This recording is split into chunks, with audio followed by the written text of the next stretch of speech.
Ladies and gentlemen, welcoming you all to International Affairs, broadcasting from the SATV's Gulshan studio. I am going to be your host, Shamsul Alampanto, as I bring you the updates from here in the country and around the globe. But before I do so, let me introduce all my panel.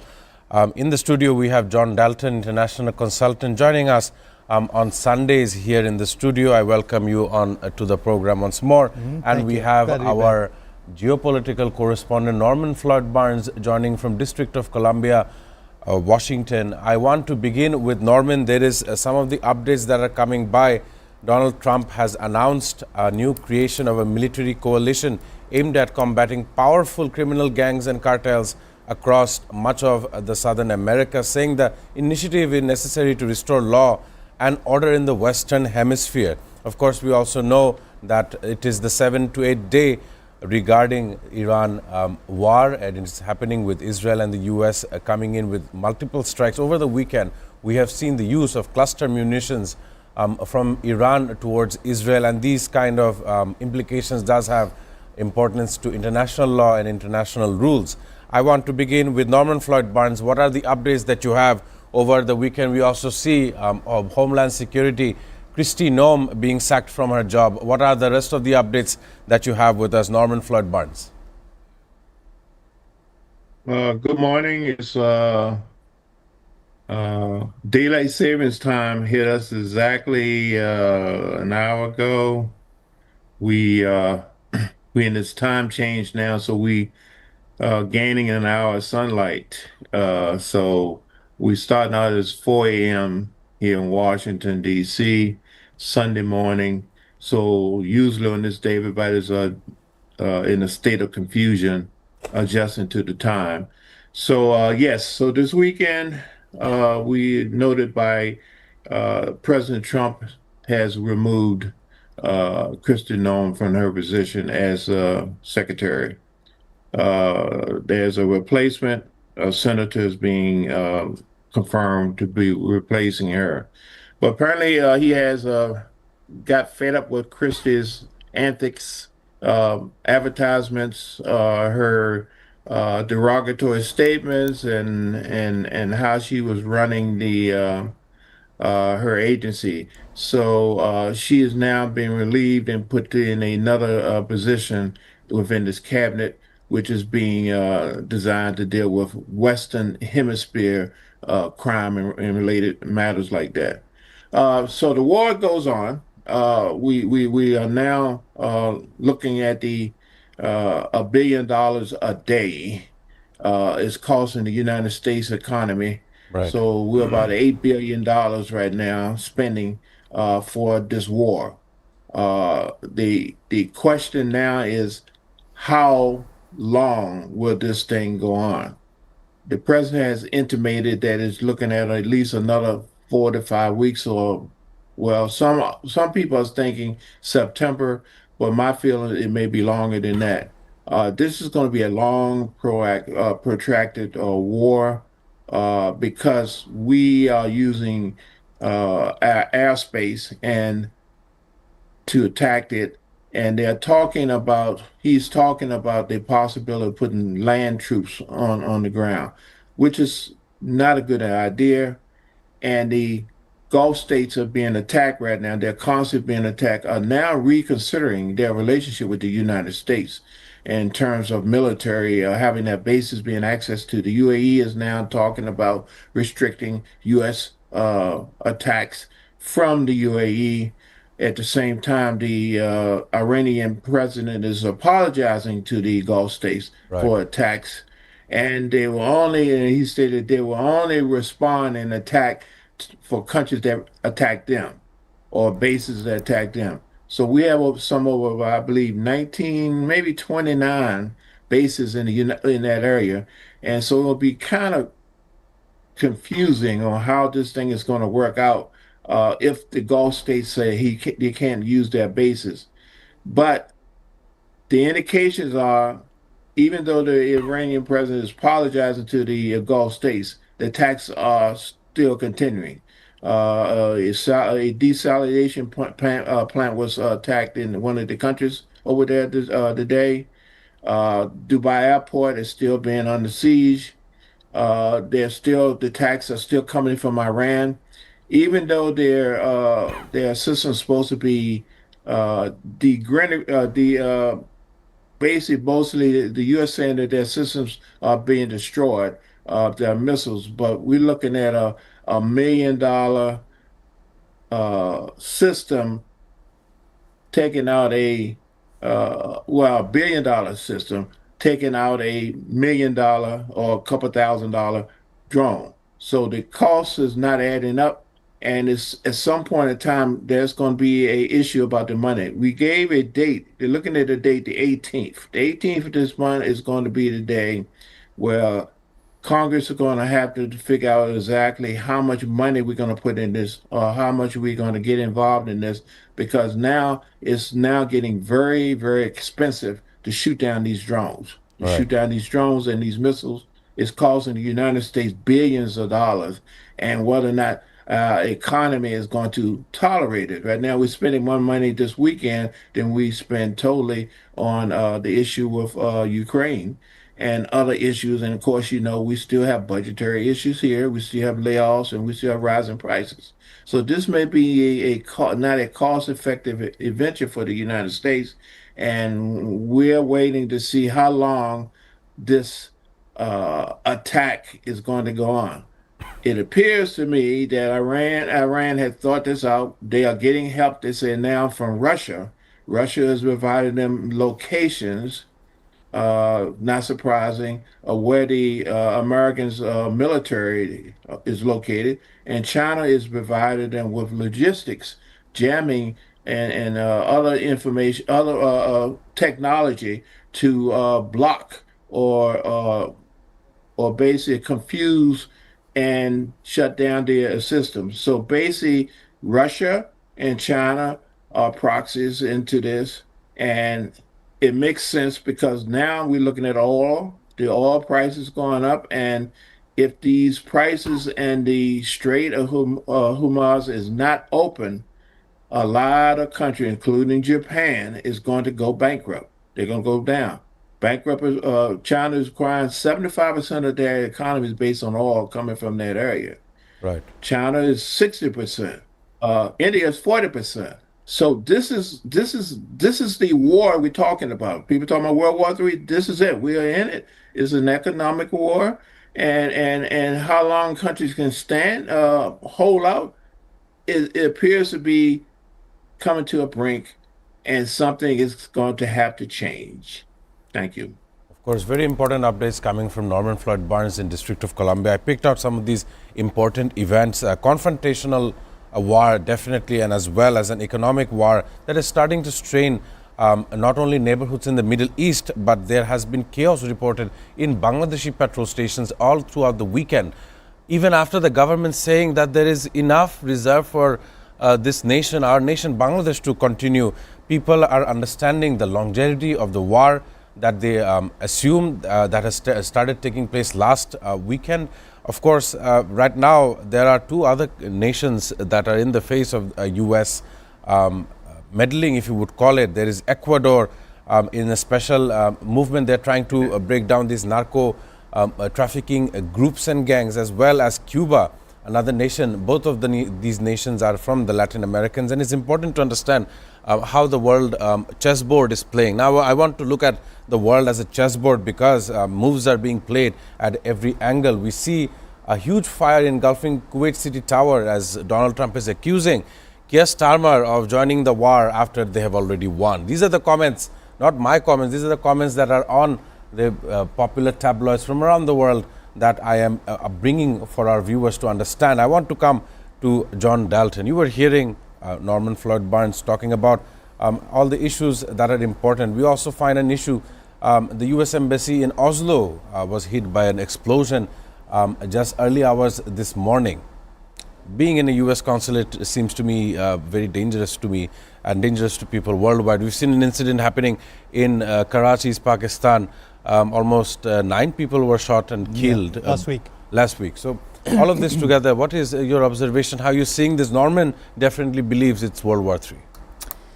Yeah, I wouldn't go there yet. I think it's definitely a destabilizing situation because of the economic dimension. And I want to go back to something that Norman did say about the fact that if you look at the asymmetry, I mean, the United States and Israel are spending $1 million to shoot down a $25,000 drone. And they have an unlimited supply of drones. And they can manufacture them, and they have been supplying them to Russia as part of their investment in Russia's war in Ukraine. So I worry that at a certain point in time, they will upgrade the weapons that they're being used for attack to hypersonic missiles and other kind of more targeted ballistic missiles that are not so easily shot down. And therefore, the batteries that are existing in some of these Gulf states and some of these, even in Israel itself, the dome, will not be effective against such hypersonic missiles, and that the balance of power will shift dramatically in favor of Iran.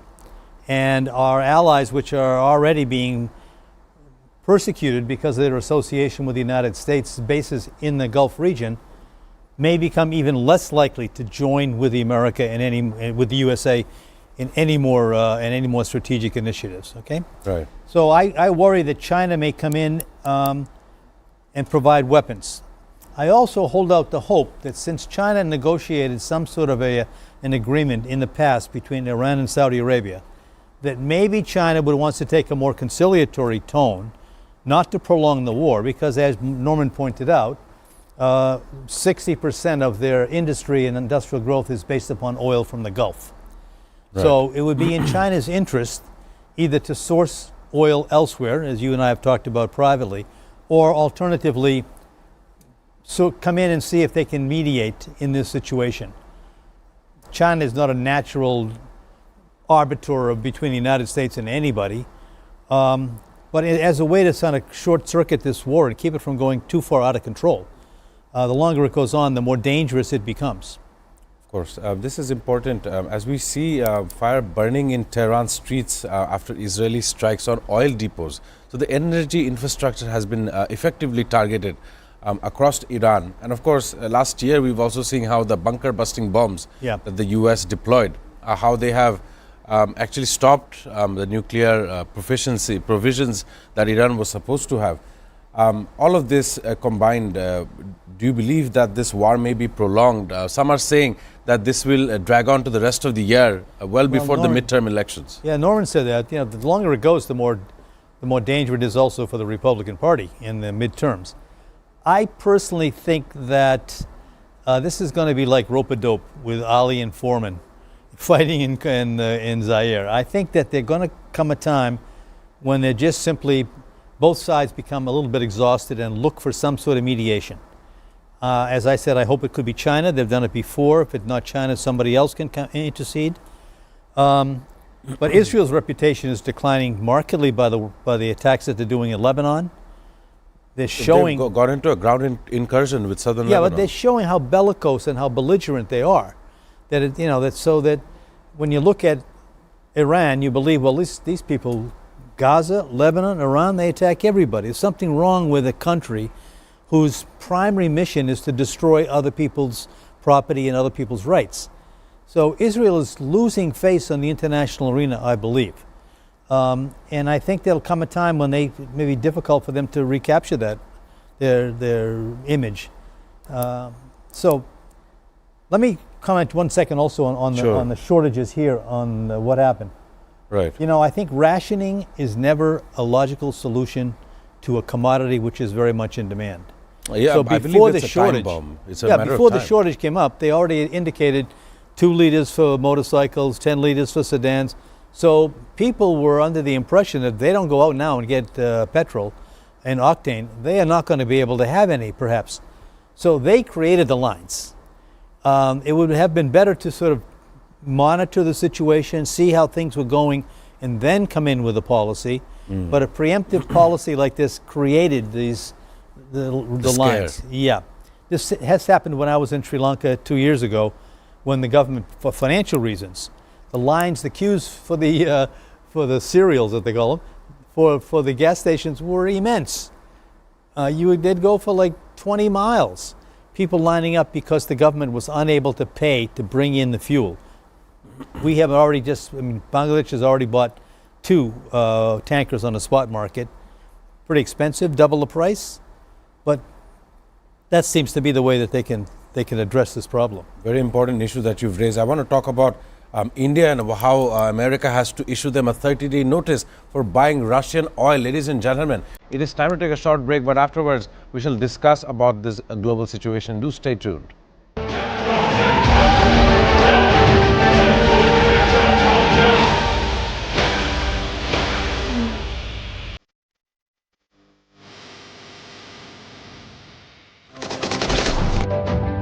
Hello and welcome to International Affairs, and my name is Shamsul Pantha. I don't see an easy resolution to this because every slight deviation from the plan, opening an open war conflict with them, testing nuclear missiles, Russia's announcement of these supposedly successful testing, special and exclusive footage that is being played on SATV screen.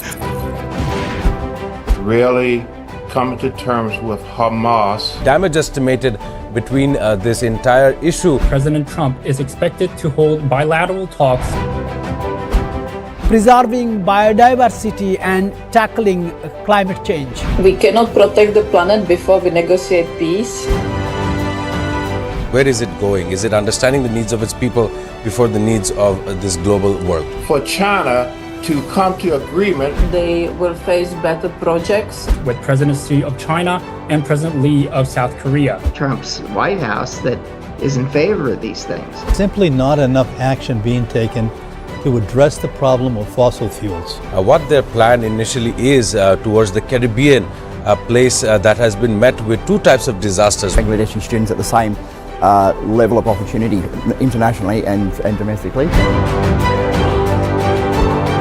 International Affairs. Watch every Sunday to Thursday at 2 p.m. only on SATV and SATV Digital. Hello and welcome to International Affairs, and my name is Shamsul Pantha. I don't see an easy resolution to this because every slight deviation from the plan, opening an open war conflict with them, Testing nuclear missiles. Russia's announcement of these supposedly successful testing, Special and exclusive footage that is being played on SATV screen. really coming to terms with Hamas. Damage estimated between this entire issue. President Trump is expected to hold bilateral talks. Preserving biodiversity and tackling climate change. We cannot protect the planet before we negotiate peace. Where is it going? Is it understanding the needs of its people before the needs of this global world? For China to come to agreement, They will face better projects. With President Xi of China and President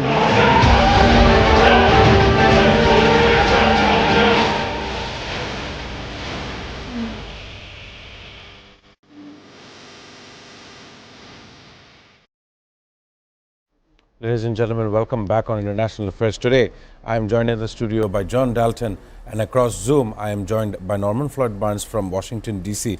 I want to begin this segment with Norman.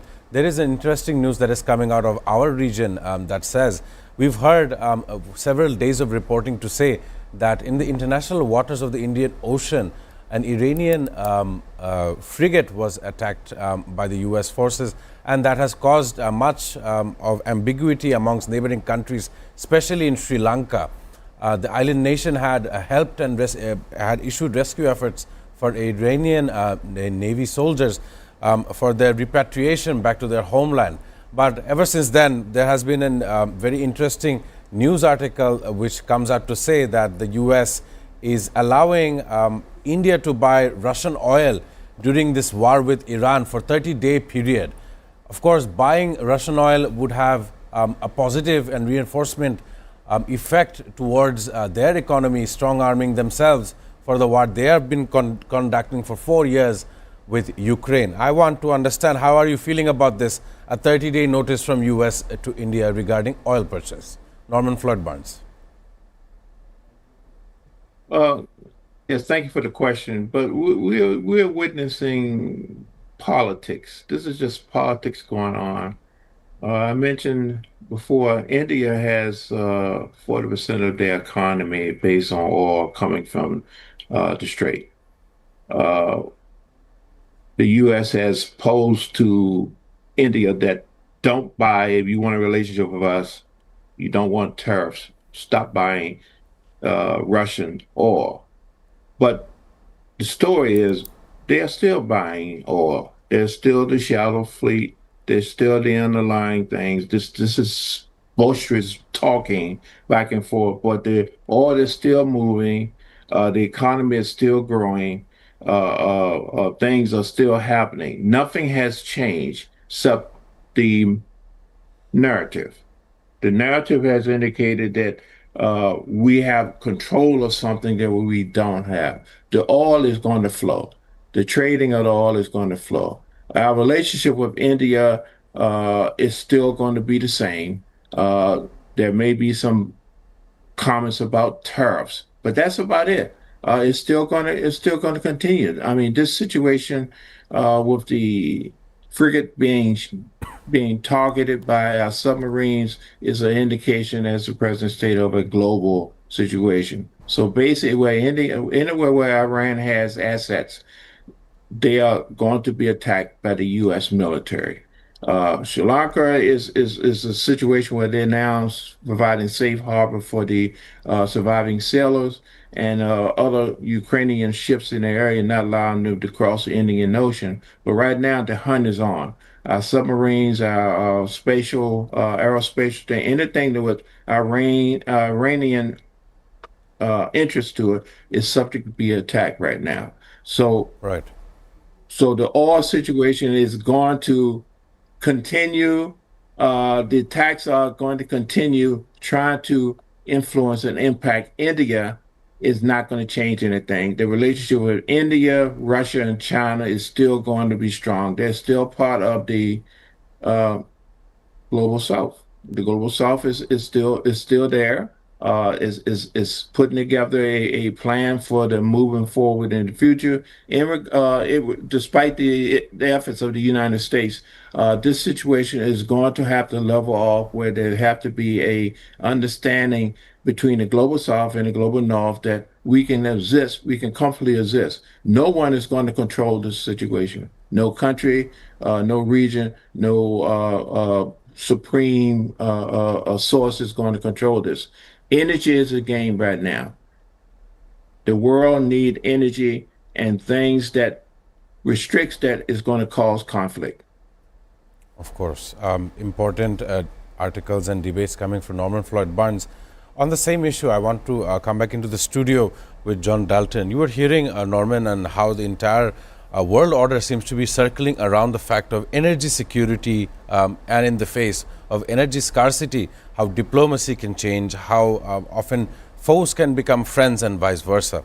Of course, this issue in the Indian Ocean and the 30-day issuance of buying Russian oil to keep India's economy running, your observations, because this is important as it ties in with the Russian economy and how Russia seems to be trying to capture Ukraine in this 4-year-long war. Yeah. Well, as we've talked before, I mean, 3 of the countries that we're talking about are members of BRICS. Right. Okay? So we have Russia, India, China. These forces, BRICS is growing rapidly, more and more and more, moving away from the United States hegemon that can control everything.